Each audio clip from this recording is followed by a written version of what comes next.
As you just described, parts of Charlotte Prep were just destroyed in this massive fire. I'm in front of that right side of the building where that happened. And you can see there's a tree down behind me, and it has completely engulfed this car. It's been about 2 weeks, and this has been a complete nightmare for her parents. They are pushing for someone to come forward with some type of information. You know I am Sparkles fans, and you can bring these into the stadium, okay, because it's shorter than 12 inches. So lots of excitement here. The Beehive is crazy in love with Beyonce. I'm going to explain to you guys what's happening. Dozens of soldiers are rolling in, and they are getting a chance to get checked in right here, and they're getting greeted by Santa Claus and Mrs. Claus. He's been out there for quite some time. Yeah, I have, and I can tell you this is a bit of a shocking scene. There has been so much movement. We're actually now by Piedmont Town Center. We spoke with CMPD, and they told us they wanted us to move because, frankly, they don't know what's in this air. I am going to show you what passengers are going to see when they come here. If you take a look, my photographer Emmett's going to pan to the side. Those lines stretch all the way back. They're not letting me cook. They did let me see where all the magic is happening. Right here behind me, they're making that Brunswick stew. You can see here they are working hard. They've actually been preparing this for a week. It's very exciting and cool.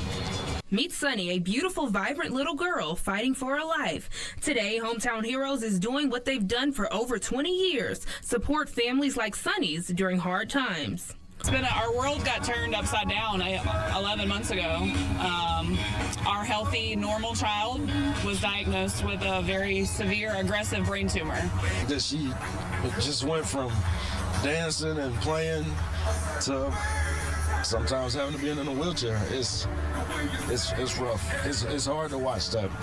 For Sunny's family, this battle has taken a toll on them. Her mom, Jade, having to quit her job to help support Sunny around the clock. It's been a tough time. The support from their community and Hometown Heroes has given them the strength to get through this.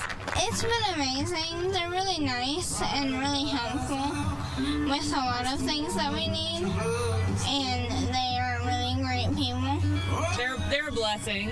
I mean, it's like having an additional family that we didn't know we had. Even when we're not thinking about it, they're thinking about things for us. Hometown Heroes has helped over 280 families, donating an estimated $2 million to families over the years. Today, they gave each child $1,500, a token of love that goes a long way. Just one of the many things they do, they tell me when they help these families, they are along for the entire journey. It's a blessing from God. Nobody wants to see anybody struggle, especially in this day and time. Despite all the changes, days like today remind Sunny's parents how strong their baby girl is. Her life not just impacting her family and peers, her teachers also inspired by her journey. This is a very tight-knit family community.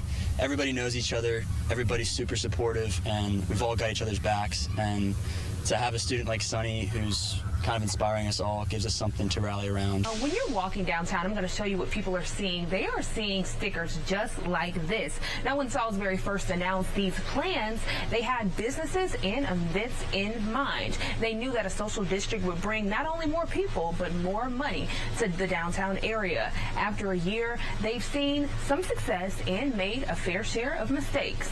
Now, I got a chance to talk with them about life inside of the social district. They're happy. It's good. You know, it's progress. You know, like who would have ever thought that North Carolina would allow something like this? John Moscardini has owned Salty Caper for 18 years, located in the heart of Salisbury's downtown. He says over the past year, there has been a slight uptick in foot traffic. One of the goals for city leaders is to bring more people downtown to support local businesses. But the first year has had its share of issues. As with a lot of things, when they're new and we're kind of building from scratch, you have no idea what problems can come up, things that you don't anticipate. One of those things, the stickers. For businesses, they have to stop and put the person's name as shown on their ID, time they received the drink, name of their business, and put the drink in a special cup. Then people can only take the drink outside or into certain retail stores. A lot of work involved in doing it, so I don't think the businesses are promoting as much because I tend to believe it slows the business down. In our effort to be really diligent about being safe with the social district, it's created created a lot of extra work for our bartenders. And Safety a major concern for residents living near the social district. Salisbury PD says so far it's had very few issues. With a good track record, restrictions could be changing. so they have started to kind of put together a request to our city council that some of those restrictions be limited so they won't have to spend as much time writing on the cup. Troutman says more people are participating in events and enjoying downtown. The focus now, making year 2 even more successful. Anything to make it more relaxed, more fun, more entertaining, and taking a drink outside, it's great. Like people love to buy a beer or an alcoholic drink and go